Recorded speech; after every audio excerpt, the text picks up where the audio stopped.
Today's daf we're going to be learning is Chullin, Daf Yud Gimel. Today's daf is sponsored by Deborah Dixon in honor of Audrey Levant on her birthday. This time next year, please God, you will be just weeks away from celebrating your Siyum Hashas. Happy birthday. Looking forward to celebrating with many of you. With that, we'll get started.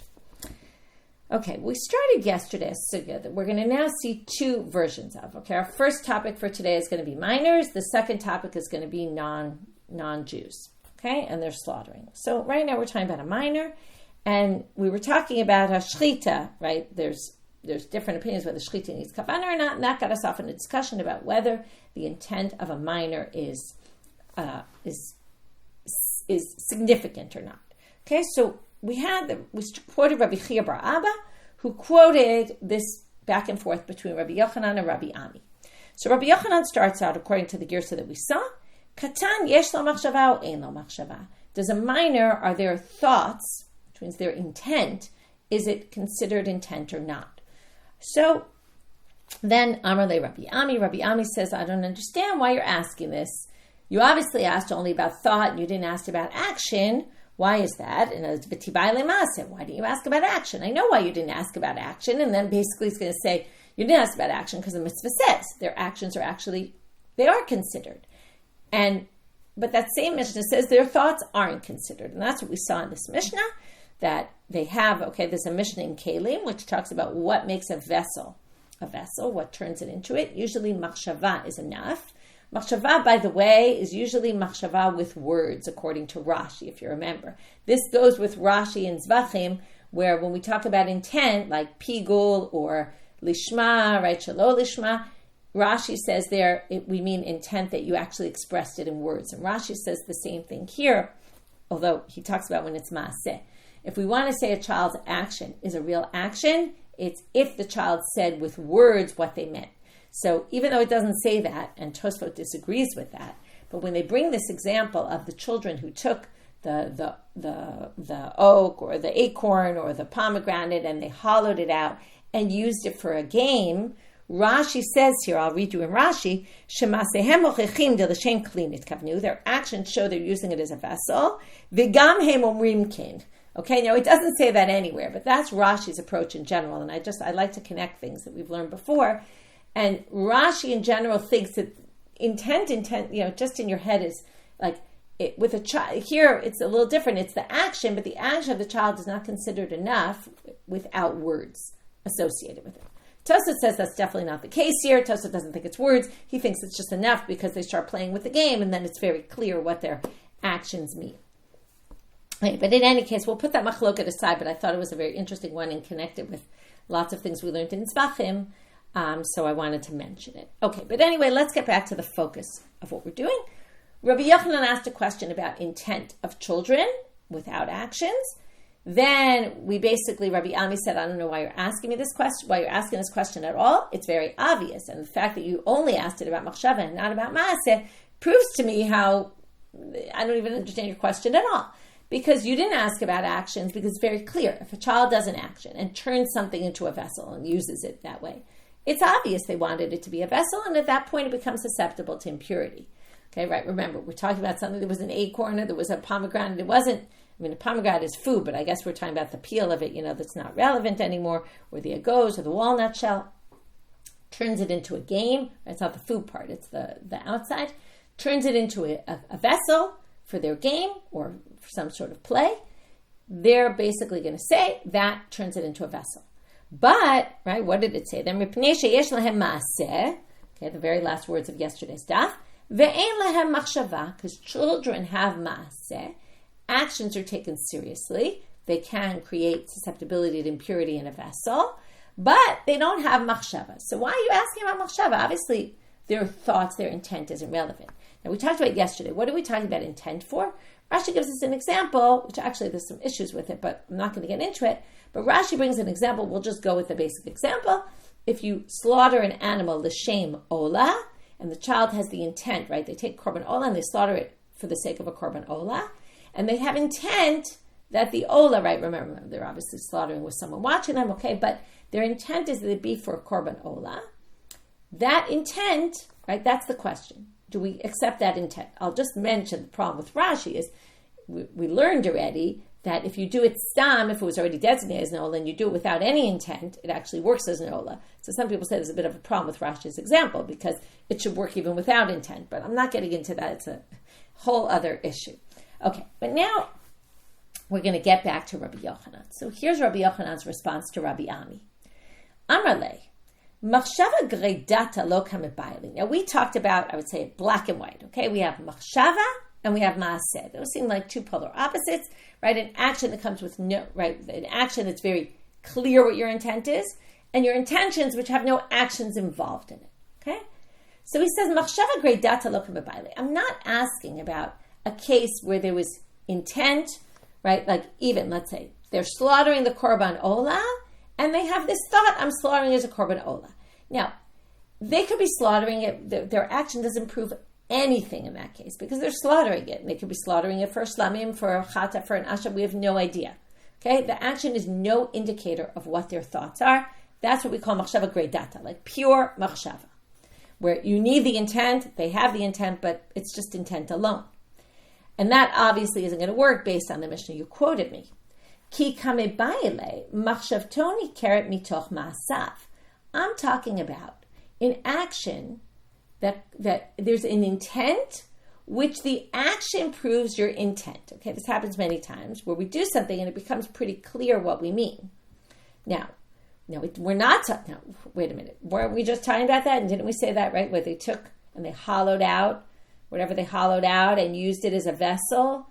Isn't that machshavtoni keret mitoch maasav, right? It's very clear they intended to use it as a vessel. And we're talking about something in between. And we're going to see right now what the in-between case is. And now you see where Rashi brought the example of the korban. Kigon dehava kaima ola b'darom v'atya b'tzafon v'shachata mai. We go back to the case of the animal, the korban, the sacrifice. The katan, the minor, takes the animal and slaughters it, right? And then has intent of doing it l'shem ola. But in this case, there was a bit of a variation going on in the case. What happened? The animal was standing in the southern part of the courtyard. Now let's remind ourselves. Ola is koche koche. Remember? Koche kochim shritatam b'tzafon. It's in the northern part of the courtyard, okay? If you learn tzvachim, we know that. Now, if the animal was in the south part of the courtyard, the southern part, and the katan minor brought it to the north side, okay? V'shachata. Now, it's not exactly the same as hollowing something out and using it as a vessel. Why? It's a little different. And this is Rabbi Yochanan's question. Do we say that since he brought it to the tzafon, to the northern part, and slaughtered it there, obviously he had intent to use it as an ola, and that's why he moved it there? Or was it just that there was no space on the south side? People move things for all sorts of reasons, okay? We don't know. Maybe there was something smelly on that side. Maybe there's all sorts of reasons why he could have moved from one side of the room to the other. It's not necessarily the courtyard. It's not necessarily that it was done for the north, right? Now, I was trying to put a percentage on this, maybe 80% chance that he moved it to the north because it was. So already now we have a middle case. It's not clear from the actions. It's reasonably clear, but we can't be certain that that's why the katan moved it. Whereas when the katan hollows out something and uses it to play with, it's very clear they turned it into a vessel. If they moved the animal from the south to the north, there could be some other possible reason why they moved it. It's not as clear cut. That's what I'm talking about. So here we have a mix of action and thought, intent. But right now in this case, so Rashi says one of the main difference according to Rashi is not the percentage game. Rashi's claiming that it's because the katan didn't say, I'm moving it to the north because it's an ola. Okay, as opposed to the first case where we said, if you have machshav, right, if your maaseh would be maaseh where you said, remember Rashi said, the child said they were making it into a vessel. But Tosafot says that's not the difference. It's more of a, right, what are the chances are that this is why it was moved? It's not clear. It's reasonably clear, but not completely clear. Are we going to accept that and say, this was intent? And we will accept the intent here because it had an action with it, that chances are that action proved the intent of it being an ola. To which Rabbi Ami still doesn't like this question. And he says, or the truth is, it could be Rabbi Ami talking, this could be the Gemara talking at this point, it's not clear. but probably Rabbi Ami. Hanami Amarav Rabbi Yochanan Chad Zimna. The issue is that it's talking about Rabbi Yochanan in the third person. Now, it could be Rabbi Ami spoke to him in the third person, but it could be the Gemara talking about Rabbi Yochanan. It's no longer a back and forth. But either way, it's a difficulty on this. Because Rabbi Yochanan already somewhere else talked about a case like this. Now let's see. So to understand this, we're going to bring a Mishna in Machshirim. Machshirim is all about creating susceptibility to impurity with a liquid, as opposed to here where we turned it into a vessel. That was one way. But when we have produce, it doesn't turn into it doesn't become susceptible to impurity until we have a liquid, one of the 7 liquids, get upon it. Okay, so now we're going to talk about a Mishnah. Then we're going to have Rabbi Yochanan's comment on this Mishnah, which is going to be basically talking about the exact same thing. So now they're going to ask, why did you ask this if you said this somewhere else? Titnan. Hama'aleh perotav lagad mipnei haknima. You have produce full of insects, insect infested. Okay, it's infested and you want to get rid of the insects. So what do? You don't want it in your house, so you take it up to your roof and you're hoping the insects will go out on their own. V'yarad alehem tal. Now, once you put them on your roof, what happens? The dew gets onto them. Now, if you remember, with susceptibility and impurity with these liquids, it has to be that you had intent that you wanted the liquid to get on the produce. If you don't have intent, it's not going to work.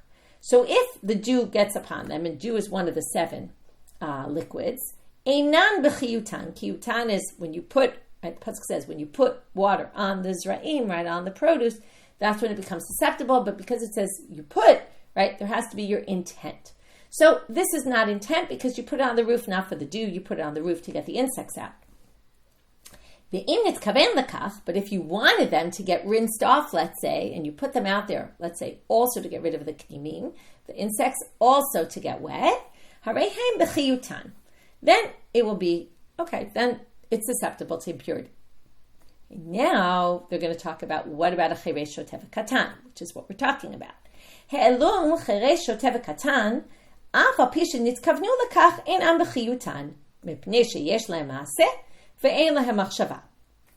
This isn't yet what we're looking for, but this is obviously the case we're going to be focused on, which is if a cheresh shotev katan puts it on the roof to get rid of the k'nimim, and they also want the dew to get upon them, that's not considered relevant. That doesn't make them susceptible to impurity because they have ma'aseh. Now their ma'aseh was to get rid of the insects, right? But they don't have machshava. So if they also intended that get the dew upon it, that's irrelevant.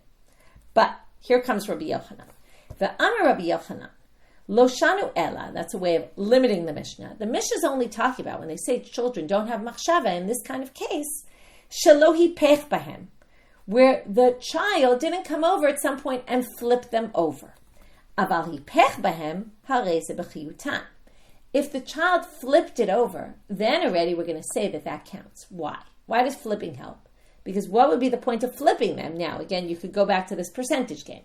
It's possible the child's flipping them to get rid of some more insects that are stuck at the bottom. But more likely the child's flipping them because he wants them to get rinsed off by the dew. So if you leave something only in one direction, then the dew is going to wash off the top of it, but it's not going to wash off the bottom side. So if at some point they go out and they flip it upside down, it's pretty clear from their actions that they want the dew to get upon it and rinse it off. So again, it's maybe in this 80% chance that that's what it is, or 85%, right? It's somewhere reasonably likely, but not 100%. So basically, what do you see here? Rabbi Yochanan says, if it's at that 85% mark, again, I'm just really making up a number, but let's just say, then it actually works. So there's your answer. If you have machshav toni keret mitoch ma'asav, there's an action of flipping it, where it's pretty clear what the intent is, he actually says it works. So why are you asking the question, Rabbi Yochanan? To which, last line of this version, hachi kamid ba'ale, this is what he asked. De'oraita o de'rabanan? Does the machshava, that's, again, this middle case, where your intent becomes clear based on the action that you're doing, or reasonably clear, I would say, is that the fact that it's effective, and we can say we know what the child's intent was, is that valid on a Torah level or only on a rabbinic level? What's the difference? If we say it's valid on a rabbinic level only, what we're basically saying is the rabbis were stringent and said that in a case where it goes more stringently, Like, for example, insusceptibility to impurity, that's a chumrah. What's the chumrah? The chumrah is that we're going to view this as if they flipped it because they wanted the water to get upon it. Now it's susceptible to impurity. If someone's going to touch it, who's impure, it's going to pass on impurity. That's a chumrah. That's a stringency. But it doesn't necessarily mean we're going to say it lekula, meaning if they brought a korban ola, move the animals from the south to the north, we think they moved it to make it a korban ola, but if they are obligated to bring a korban ola because they committed, and now they did this and they did it l'shem ola, but we don't really know they did it l'shem ola or not. So we're going to be, what the leniency would be, we accept the intent, right? It's enough of an intent to say that it works. So if on a Torah level, this works, then it'll work l'kula or l'chumra, and we can say their korban is good, and this item is susceptible to impurity in each of those two cases. But if we're going to say it's only a rabbinic stringency, that the rabbi said, maybe since it's pretty clear, we're going to err on the side of saying, let's be strict about it, then when it comes to the korban ola, they're going to have to bring a new korban ola, right, that didn't fulfill the obligation of whoever's korban ola it was. And they're going to have to bring another korban ola because we're not sure that it was done l'shem ola. Okay, that's the basic differentiation. Okay, now we're going to have version 2. Okay, so version 1 was that Rabbi Yochanan asked the question about machshava of a child. Now, Rav Nachman bar Yitzchak Matnehachi. Rav Nachman bar Yitzchak has a different version of what Rabbi Chiya bar Abba said in the name of Rabbi Yochanan, and then, it seems like Rabbi Chiya bar Abba is the narrator of this whole discussion that happened between Rabbi Yochanan and Rabbi Ami, and he's basically telling us, this is what Rabbi Yochanan said, this is what Rabbi Ami said. So he still appears in this version, except that Rav Nachman bar Yitzchak is basically bringing in a different version of what transpired here. Okay, so Rav Nachman bar Yitzchak says this is how to read it. Amar Rabbi Chiya bar Abba, by Rabbi Yochanan, katan yesh lo ma'aseh o ein lo ma'aseh. Does a child, are there actions, when their actions come with intent, right, do we say that we can view that as relevant? Like, for example, right, so now what's going to happen? The same thing. Rabbi Ami is going to now come and say, what do you mean, are their actions effective?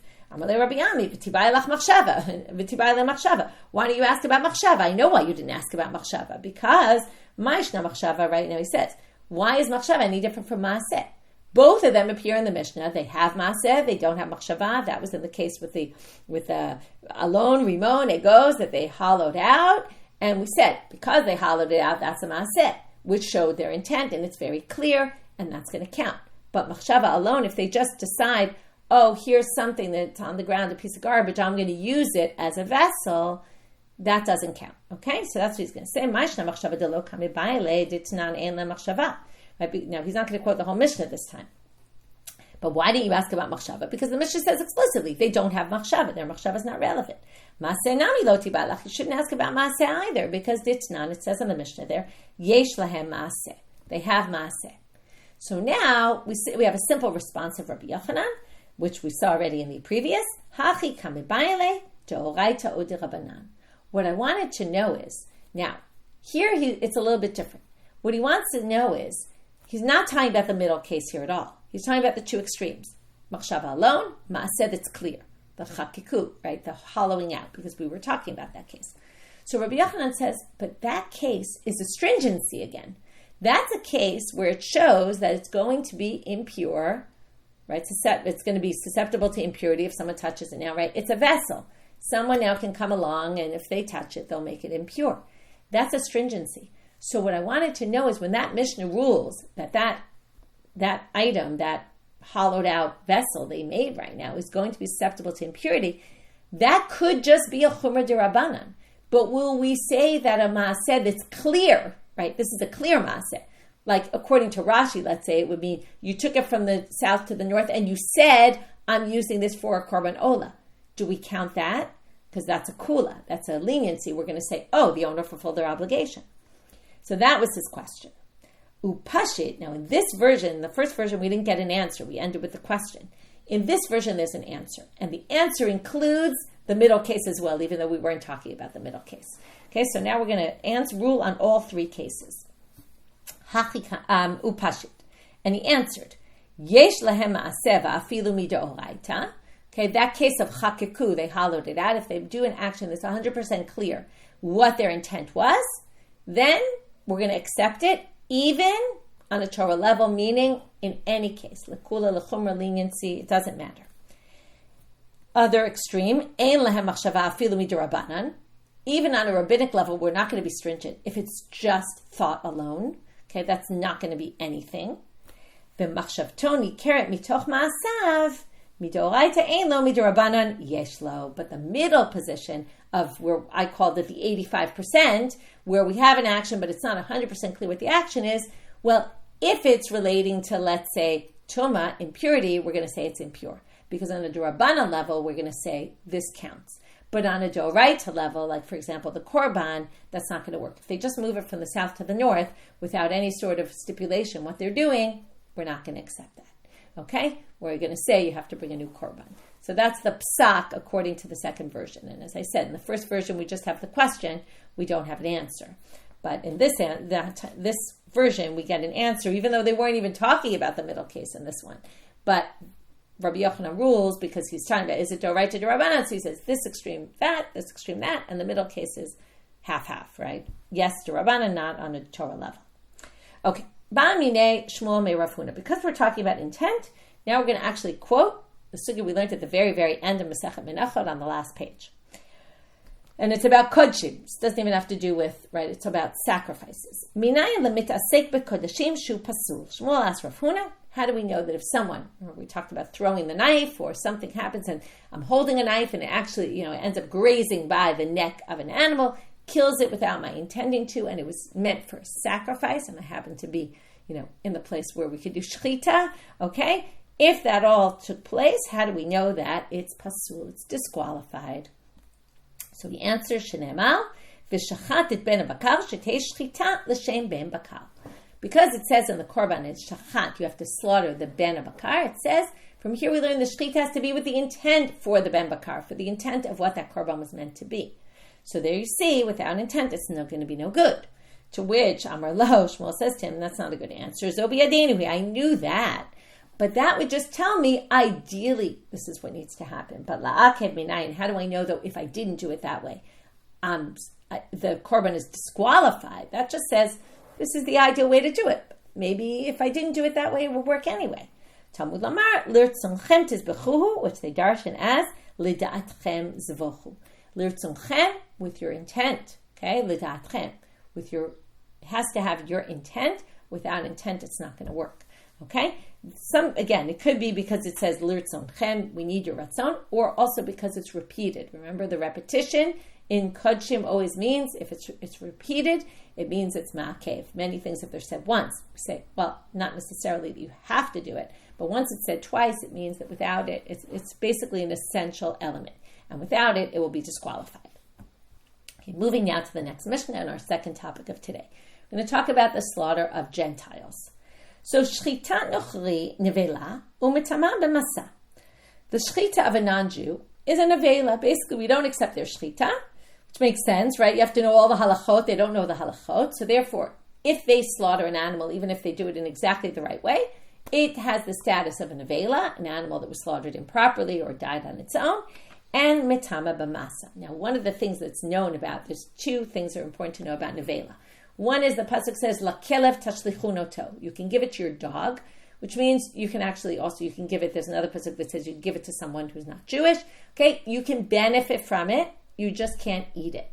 Okay, there's a difference between, right, getting financial benefit, you can sell it, okay, but also says that it's impure, it carries impurity. We talked about that before. What kind of impurity? Tumat masa. What does that mean? It means if I touch it, or if I carry it like on a tray and I actually don't touch it, but I move it. Okay, I'm not actually physically touching it, but I'm moving it from place to place. That would be also, right, if I'm carrying it, that would be another way of, it would pass on impurity. Okay, so now. Now the Gemara is going to make two different people. Well, one is stam and one is going to be in someone's name. Two different possible inferences you can make from this Mishnah. So the first is, Nevelain isur hana'alo. Now I already kind of told you this, which is this not forbidden to benefit from, right? This is only nevela. It has the status of nevela, which means that you can't eat it, but you can benefit from it. Mantana. So the first inference is, this Mishnah doesn't isn't according to everybody, because there's someone who disagrees with this. So who's the Tan of our Mishnah? I'm a Rabbi Chiya Rabbi Abba, I'm a Rabbi Yochanan. I just want to show you that we're on the same people we were earlier. Rabbi Chiya bar Abba said in the name of Rabbi Yochanan. Here he also says in the name of Rabbi Yochanan, and Rabbi Ami is going to appear in a minute. Same 2 characters we started with today, 3 characters. So he says, Delo ke Rabbi Eliezer. To Rabbi Eliezer. So basically, instead of saying who it is according to, we're basically saying who it's not according to. And what that means is, it's according to the rabbis who disagree with Rabbi Eliezer. Because Rabbi Eliezer said, Ha'amal, stam machshevet ovei kochavim lavodah zara. Rabbi Eliezer held, and this is going to be a big issue for today, that we assume the basic opinion of the standard of a kochavim, idol worshiper, is a real idol worshiper, and anytime they slaughter something, they're going to slaughter it in the name of their gods. So if we have a shechita that's done by a non-Jew, and then you have to make this jump, right? A non-Jew means they're idol worshippers, and idol worshiper, right? Basically, every stam non-Jew we assume is a pagan. Okay, now again, that's obviously in their days. Nowadays, that wouldn't be true. But every standard Gentile is a pagan. And then you can assume, because they're pagans, that they're probably offering their sacrifices to their gods, their shchitas. So anytime they shecht an animal, you have to worry that maybe they used it for avodah zarah. If that's the case, avodah zarah is forbidden to benefit from. So if an animal was slaughtered for the sake of avodah zarah, you can't benefit. So Rabbi Eliezer would disagree with this Mishnah, because Rabbi Eliezer says, Stam machshevet avoi kochavim lavodah zarah, because he thinks generally that's what they're thinking about the pagans, and if they slaughter, right, that means it would have ramifications for slaughtering. So whatever they do for their gods. So now we're going to have a problem because, right, according to Rabbi Eliezer, you wouldn't be able to even benefit. And then we basically simply say, our Mishnah is not like Rabbi Eliezer, and that's the first inference. Rabbi Ami Amar Hachi Katani. He says, no, that's not what I infer from the Mishnah. I infer something else from the Mishnah. Hachi Katani. This is how to read it. Shchitat nochri nevela. What would be the inference then? A nochri is a nevela. Okay, you might have goyim in your version. There's different versions because of the censorship. That word always gets changed. Okay, but whatever word it is, it's trying to say not a mean. What does it mean? A mean is a heretic. But what it means here is they're real, like I would say, right, quote unquote, religious about their idol worship. Okay? As opposed to the average person who's an idol worshiper but doesn't take it so seriously. So, hadmim avodah zarah, right? That would be different. Okay? The shchita v'nochri is a nevela. But if it's a mean for avodah zarah, if it's someone who is really serious about their avodah zarah, which, by the way, could be a Jew who became a mean, or it could be a non-Jew who became a mean, we're going to forbid that to benefit from. Okay? That's going to be forbidden. And Tanina lahada tanu Rabbanan, and now we're going to have a braita to support this. Shchitat min lavodah zarah. You can assume that the shchita of a mean was slaughtered for the sake of avodah zarah. And then if it's slaughtered for the sake of avodah zarah, you can't benefit from it. Pito pat kuti. His bread is treated like the bread of a kuti, which for whatever reason the rabbis were stricter about it than they were about regular pat akum, which has ways that you can permit it. Pot of a kuti is not permitted at all. Okay, we're not going to get into all the details of this today. Yeno ye nesech. Their wine is like wine that was offered up as a libation to their gods. Again, I just want to remind you, we're talking here about either a Jew who became a heretic, who basically became an idol worshiper, or a non-Jew who is a very serious idol worshiper. Okay, so we're going through a whole bunch of laws. The first one was the only one that was really important to us, but that we basically treat them like they're engaged in idol worship all the time. So again, their shchita is avodah zarah. Their pot is considered pat kuti. Their wine is yei nesech, right? So this would be a Jew who basically starts worshiping idols. We can't drink from their wine anymore. We can assume it was offered up as a libation. Sfarav sifrei kosmim. Their books are like books of sorcery, which actually there's a law that you have to burn them. Okay, perotav tfalim. Okay, if they're Jewish, then you can assume that they're perot or tevel. They didn't take truma or masrot from them. The yesham, right? This actually means possibly that even if they did, we don't accept their separating of tithes. The yesh omrim. Now, there's one opinion that says, turning out on a bet, that v'af banav mamzerim. Their children are mamzerim. This would obviously be true for only a Jew. That if they're Jewish and they're married, right, whatever children they have, we're concerned that their children are mamzerim, that it could be that they're not careful about whether they sleep with their wife or not, and we have to worry about mamzerut. Okay? And that their wife, right, umafkira, right, sorry, this is the ino makpida lishto mafkira, that they let their wives sleep around. That's what they're saying. Sorry, I messed that one up. It would have to be their wives. They let their wives sleep around with anyone. They don't really care about that, right? It's like about free, everyone can do whatever they want. That's their attitude. And therefore, their children are considered mamzerim because we have no way to know, right? Normally, we say rov be'ilo, go by the, right? We just saw that. By the husband, not in this case. Now, Tanakama, why didn't they mention the case of the mamzerim? Because they disagree. They say, ishto lo mafka. He doesn't let his wife do whatever she wants. Okay, that's not, okay, there's a avodah zarah, and then there's that. There are two separate issues. The people who are heretics are not necessarily doing that. Okay, now, Amar, let's go back to the Mishnah. So I just want to review. We had two inferences from the Mishnah. One is, this is just not Rabbi Eliezer, who thinks that all idol worshippers are serious about their idol worship, and basically anytime they slaughter, you have to worry that maybe they slaughter to avodah zarah and it's forbidden b'hana'ah. Our Mishnah doesn't hold that way because it doesn't say that. It says it's an avela, which is permitted to benefit from. And Rabbi Ami, who said that the shechita of any non-Jew is really, right, in other words, this isn't an issue for machloket. He just says it's to distinguish it from a heretic. Okay, a heretic is a very serious idol worshiper, and therefore only their slaughters will be forbidden to benefit from. Amar Rav Nachman, Amar Rabbi Avua, Ein minim ba'umot. Okay, this line we're going to understand in one way now and in a different way in a few minutes. Ein minim ba'umot basically says, right, there, among the other nations, there aren't heretics. Okay, there aren't these people who are so serious and devout. That was the word now. All of a sudden just came in my head. They're not devout idol worshippers. So the Gemara says, what are you talking about? We see there are people who are devout idol worshippers. What do you mean? Ema ein rov umot minim. He says, no, the majority, what I mean is, if you take the whole community of Gentiles in general, most of them are not devout idol worshippers. Saralaki had Amar Rabbi Chiya bar Abba, Amar Rabbi Yochanan. He holds like what? Again, we're back to Rabbi Chiya bar Abba in the name of Rabbi Yochanan. Goyim shebachutz la'aretz lav ovdei avodah zarahin, ela minhag avotehem biyadehem. Okay, this is an interesting way of using minhag avotenu biyadenu, right? We always talk about it by Jews. This is saying that Rabbi Yochanan said that the idol worshippers outside of Israel, it's a good footnote in the Quran with a whole bunch of different opinions about what exactly this means, if anyone's interested. I'm not going to go into it right now, but either it means, I'll give you one interpretation, not the 7 nations that are in the land of Israel, because they were known to be devout idol worshippers, although it's a little bit tricky because they weren't really the same people living there at the time later. But there's some distinction he makes between the Jews outside of Israel, the non-Jews outside of Israel, that the non-Jews outside of Israel are not really serious idol worshippers. They just do it because their parents were doing it, and they're not, right? When we say minhag avotenu biyadenu, we talk about passing on the tradition and how important it is to keep it. This is actually using it in the opposite. They're just doing it because their parents were, and they go to their idol worship, temple and do their thing, but they don't really believe in it. They're not strong believers. They're not devout about it. So if they slaughter your meat, there's very little chance that they're slaughtering it for the sake of avodah zarah. Okay? Now, Amar of Yosef Ramenyumi Amar of Nachman. Now we're going to quote that same line, but it's going to mean something different. So don't be confused by it. He says, Ein minim ba'umot. There's no law of a heretic by the other nations. Now what this means is the laws that apply to heretics don't apply to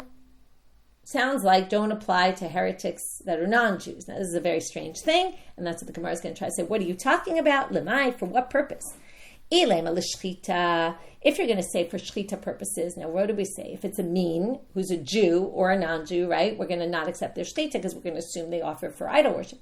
So there'd be no reason to distinguish here. If you assume mean, which we translate literally as heretic, but really seems to mean someone who is a devout idol worshiper, it shouldn't make a difference if they're Jew or non-Jew. The whole problem with shechita is if they're a devout idol worshiper, chances are they slaughtered it for the sake of avodah zarah, and therefore it should be forbidden to benefit from. So we're going to say, if you're talking about shechita, hashda shechita min di Yisrael amartas here. If you're going to say the shechita of a Jewish heretic is forbidden, to avdei kochavim mibaya, why would you even have to say? And that's obviously, it's obvious that a shechita of a mean who's a Gentile, who's already born an idol worshiper, of course they're devout about it, of course they're going to offer it up to idols, and it should be forbidden. Okay, Ela lemoridim, maybe it's for a different halacha. Now there's this halacha because the minim, the heretics, were very in this time period. They were telling on the Jews they were malshinim, right? They were basically passing on Jewish land to the authorities and basically causing major problems to the Jewish community.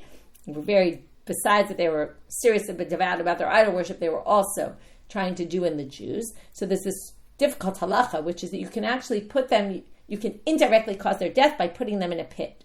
Okay, if they're a heretic, you're allowed to do that.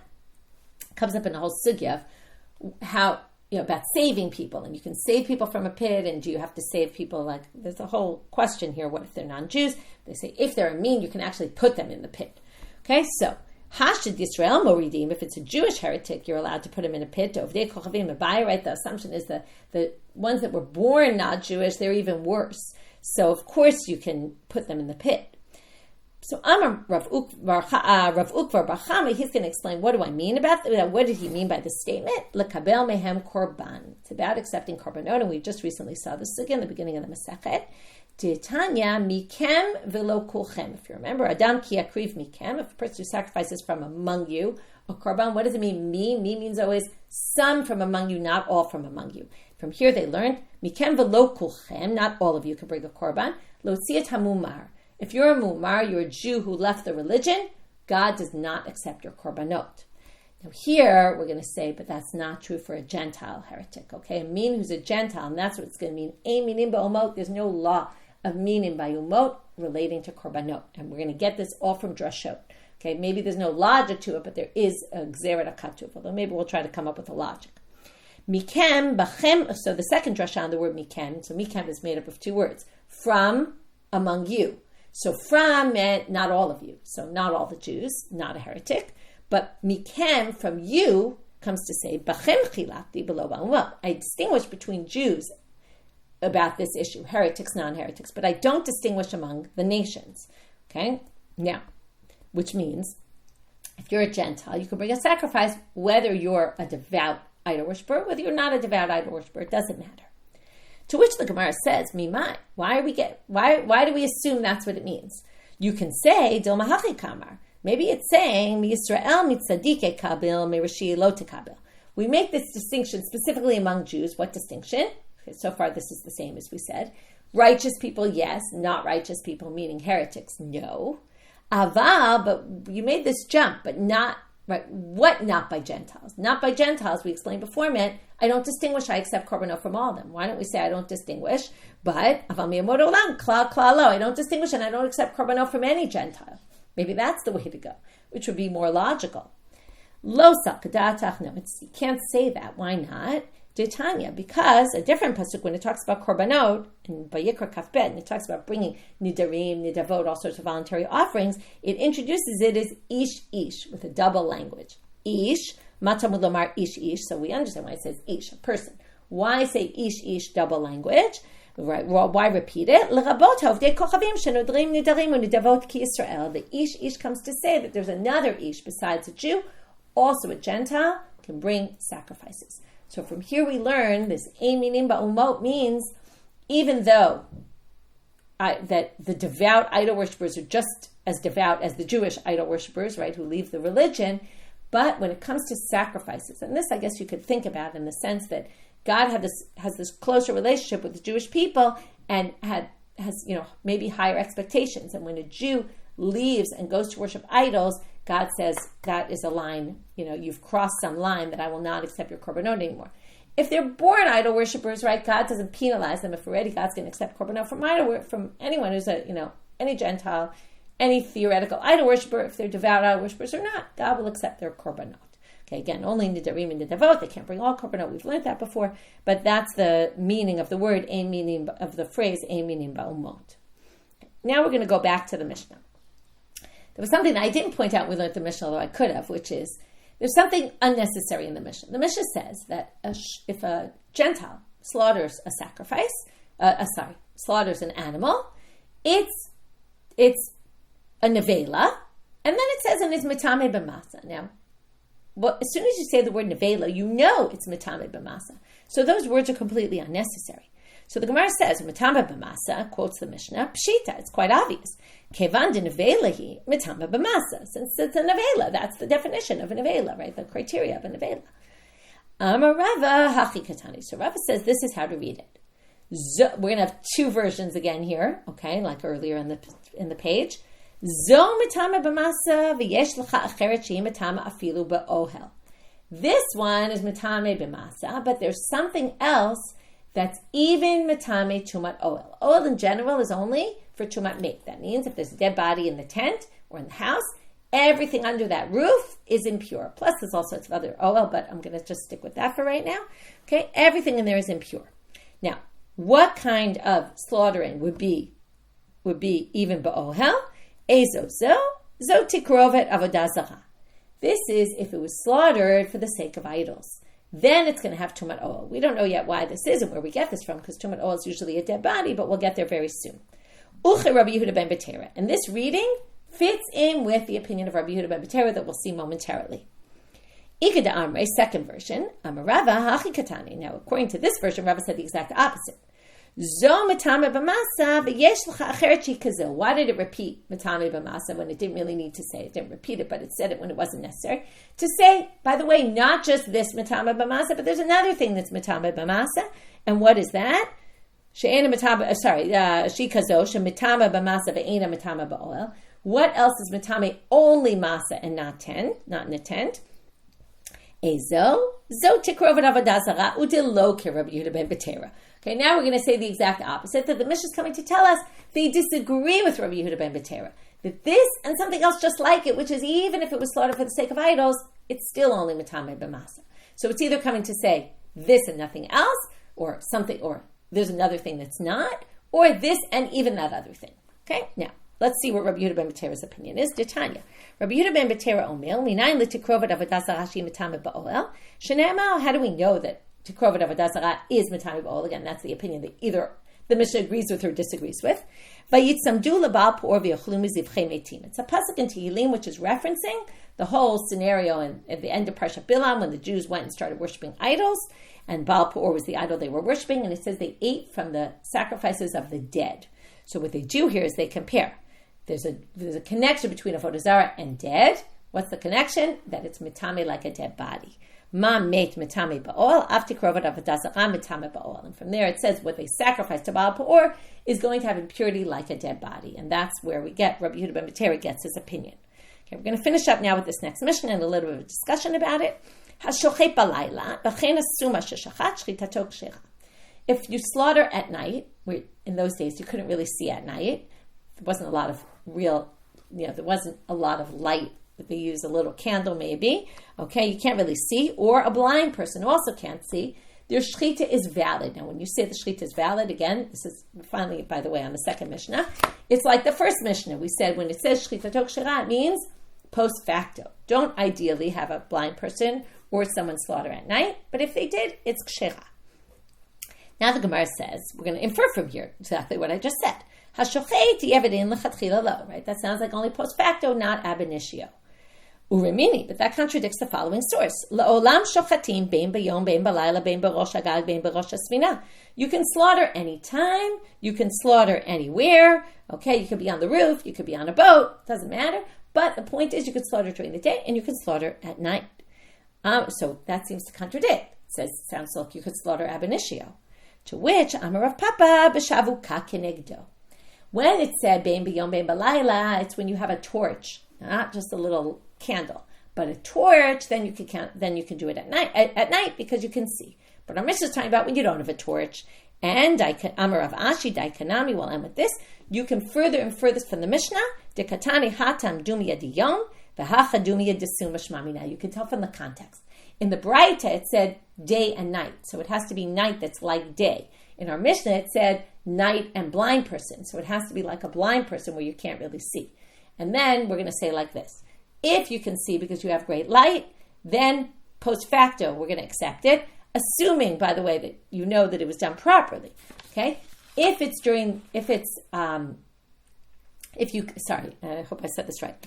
I've just lost my train of thought. But if you don't have any light, then post facto we can accept it, or if the person's blind, assuming we can tell that it was slaughtered properly. If there was a lot of light, then we can accept it. Okay? And with that, we finished our daf. So we started with this two versions of Rabbi Yochanan, whether he asked about a katan having machshava or he asked about a katan having maaseh. And then we distinguished between we basically had three different possible scenarios where machshava alone, maaseh alone, or maaseh that was clear what your intent was, and then this murky waters in the middle that we called it 85%, where your actions sort of prove what your intent was, but not enough. And then where do we view it? We had a question, is this Doraita or Dorabanan? Okay, and then two versions. Then we just had that small aside about mitasek bekodshim. If you somehow slaughter it without actually intending to slaughter for sacrifices, that is completely disqualified. Then we moved to the shechita of a non-Jew. And then we said it's a nevela, which means it's not forbidden ba'ana'ah, which then we distinguish between the opinion that says it is, that all over the avodah zarah we assume, but the basic assumption of our Mishnah is we don't assume unless we know that they're really serious about their idol worship, whether they're Jews or Gentiles who are serious idol worshippers. Those are minim. Okay, and we had a whole discussion about that. And then we went to the mitame b'masa, and then we tried to say, there's another one that is mitame ba'ol, right? Or maybe there's another one that isn't mitame ba'ol, and whether or not they hold by Yehuda by B'tera. And then we ended with the night and the blind person slaughtering, where post facto we will accept it, even though it's not ideal. With that, we finish for today. Wishing everyone a good day.